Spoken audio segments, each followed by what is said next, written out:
Baningi abantu abakhala ngesilo samabandla onke indlulamithi yamakhosi yaziwa ngoMisuzulu. Uthi-ke umlisi okhuluma kule video, uMisuzulu asimfanele neze lesihlalo ahleli kuso. Futhi uthi uyayezwa abantu bethi mathi umntana aphinda angene usasekhona bengeke kwenzeke konke lokhu. Kodwa ngokwakhe nje uthi kwenzeka lokhu kungenxa yakhe umntana aphinda angene. Ube saqhubeka ngokuthi uMisuzulu nje akayeke lento yobukhosi ngoba iyamehlula, hhayi ngoba ingamfanele.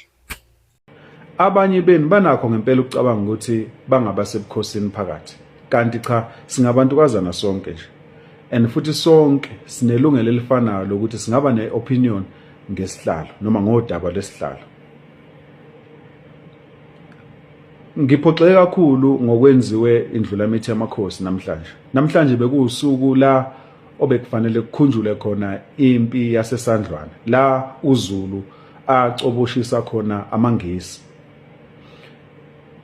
Ngibona sengathi isilo silahle ithuba elikhulu, noma ngithi nje lo muntu enimbiza ngesilo nina lapho kwaZulu. Ulahle ithuba elikhulu kakhulu, ulahle ingqayizivele yethuba ngoba bekumele athathe leli thuba educate izingane. Educate nabantu abadala futhi abajolo ukuza la kuma comment section bazosithuka. Iningi lethu masikhuluma asikhulumi ngoba nakho siphiso ukukhuluma, sikhuluma ngoba nakho sesiyenzile research. Ukhumbule abanye bethu sisebenza kwi-political environment, so ngisho kuthiwa sikhuluma ngepolitics, sikhuluma ngento esiyaziyo, yabo. Abanye bethu lezi zinto esikhuluma ngazo izinto esisuke sizincwadile, izinto esayifundela, sayithwalela imiyezana. So into esiyaziyo ukuthi ke phela we decided not to focus entweni ethinta isintu. Kodwa lokho akusho ukuthi asizazi. So ngiyangiphathe kabuhlungu mangizwa umuntu ombona kahle ukuthi u0 ezokuphikisa ekuphikise ngento engekho. Bafethu nodadewethu kuyiqiniso ngiyaphikisa ukuthi indlulamithi yamakhosi kayisilungele lesasihlalo. Hayi ukuthi ayisilungele ngokuzalwa, ungangizwa kabi. Cha. Angifuni ungena kuleyo politiki yokuzalwa ngoba nayo iyipolitiki on its own, nayo inendaba yayo on its own. Kuneside elinye eningatshelwanga lona nina njengesizwe. Ngiyabezwa abanye abantu bathi umntwana akaphinda angene esakhona bekuze kwenzeke lokhu. Cha, umntwana akaphinda angene uyena wasifaka kulolu bishi. Ingakho kwezinye zezinkulumo esiyayikhiphe siyayisithi asilungise namaphutha enziwa omkhulu bethu. Sisuke sisho bona umntwana akaphinda angene ngoba kusase ukuthi sisengawalungisa. Ubone ezinye izizwe nje ziseyinkantolo njengamanje zilungisa amaphutha enziwa amakhehla ayephila ngaleso sikhathi. Benziqiniseko sokuthi lesizukulwane esikhona, le generation elandelayo ikhula ngeqiniso. You cannot tell me ukuthi in such a prestigious event, in such an important event like the commemoration of Impi yaseSandlwane war between the between the English and the Zulus, the so-called Anglo-Zulu war. Umuntu uzokhuluma ngokuthi angeke ngize ngiyenze announcement enilindele namhlanje ngizoyenza ngosuku oluthize, and then after that bese shaya shopha sakahamba. You can't tell me ukuthi guys, I mean uMisuzulu ubekade a main speaker, so the entire event was centered around him. So he should have taken advantage of that. Like he should have taken advantage of that by educating the young ones about what exactly transpired in yaseSandlwane. But instead he decided to abandon that opportunity and focus on other things. Nobody's interested on our family affairs arc. Nobody. I can assure you that much.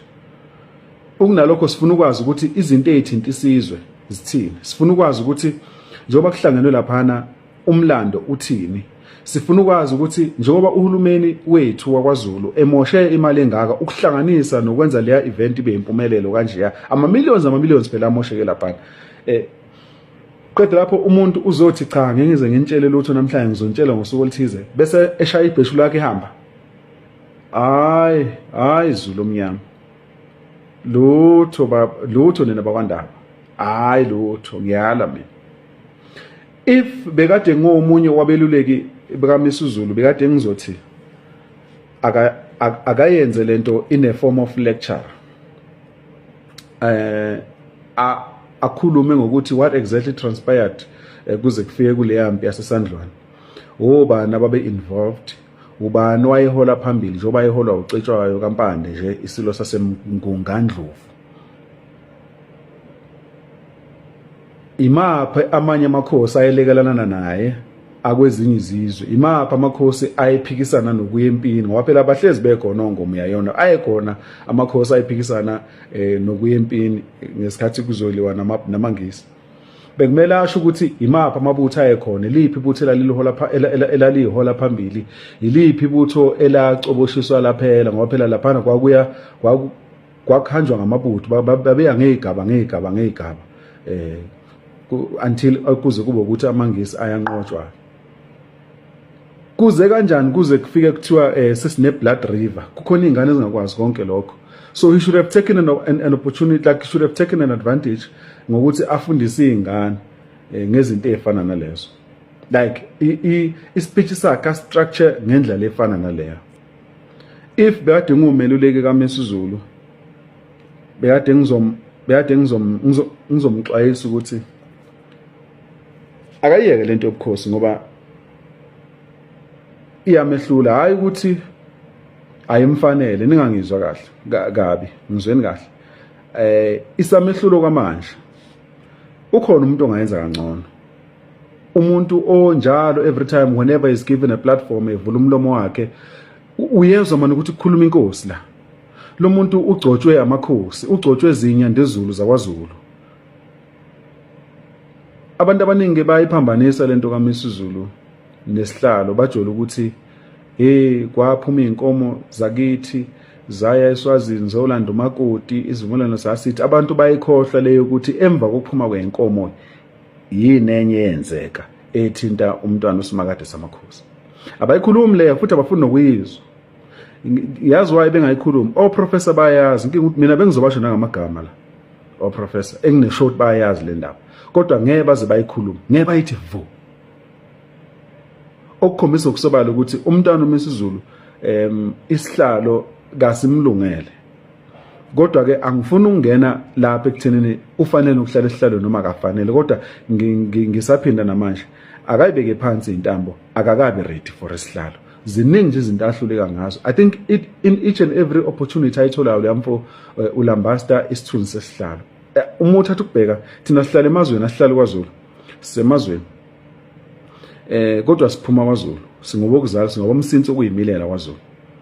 Futhi abazali bethu nasemakithi nje siyehla uma kwamaholiday siyajoja, siyehle semakhaya, siya kwaZulu. Zikhona izinto obona kahle ukuthi sezilahlelwe isithunzi lesi. Ezinye izizwe ziyasihleka bafowethu, asenaso lesa sithunzi. Yazi ukuthi umntwana uMisuzulu usunokubona kukhona umuntu omemva kwakhe, usunokumbona kukhona umuntu wesifazane omthinta ikhanda ezidlangalaleni emthinta ikhanda. Uyibuza ukuthi kwabankosini yona le? Hayi kabi, lento esikhuluma abafowethu into ekhulunywa na umndeni wakwaZulu. So ubani-ke wena ozodefend into ongayazi, waphela uhlula uku-attack umndeni wakwaZulu okuyiwona okhuluma ngalento nsuku zonke, nsuku zaphuma. Thina-ke sizoyekelana ukukhuluma ngayo, ngoba phela nathi siyayazi ukuthi into kumele yenzeke, ngoba phela nathi siphila kulo mhlaba, siyayibona izimo, siyayibona futhi nezinto uma zenzeka. Ngisasho namanje lo mfowenu imbeke njengesilo umntwana indlula mithi yamakhosi, ulahle ithuba elinqayizivela. Angenza kangcono nabeluleki bakhe futhi abamsizi, bamfaka ehlathini every day. Akhona amakhehla ayethi umntwana uMisuzulu akafakwe ebukhosini, akabekwe esihlalweni. Kuyimanje aseshintsha umqondo kuyimanje, kodwa awasenawo amasendo ukuthi akhulume, ukuthi asho ukuthi no, kahle kahle kwaba iphutha, ngoba ayabona nawo ukuthi okay, sizobonakala emphakathini nje abantu abamaxoki, kodwa manje sisiyalibona lento ukuthi hayi, sisayibona lento, siyalibona iphutha lethu, siyabona lento ayikho lento. Thina siyohlezi ke sinawo umbono, ngoba our opinion is always based on reality, is always based on researched facts. Yabo, abantu abeseka umntwana uMisuzulu bayalazi nabo iqiniso, kakhulukazi laba abamseka ngokweqiniso bayalazi iqiniso ukuthi kahle kahle yinto okumele yenzeke. Isimakade samakhosi ngisasho namanje siloku sihleli, siloku silindile, silinde ukuthi siwuZulu senze ijustice. Yathokoza.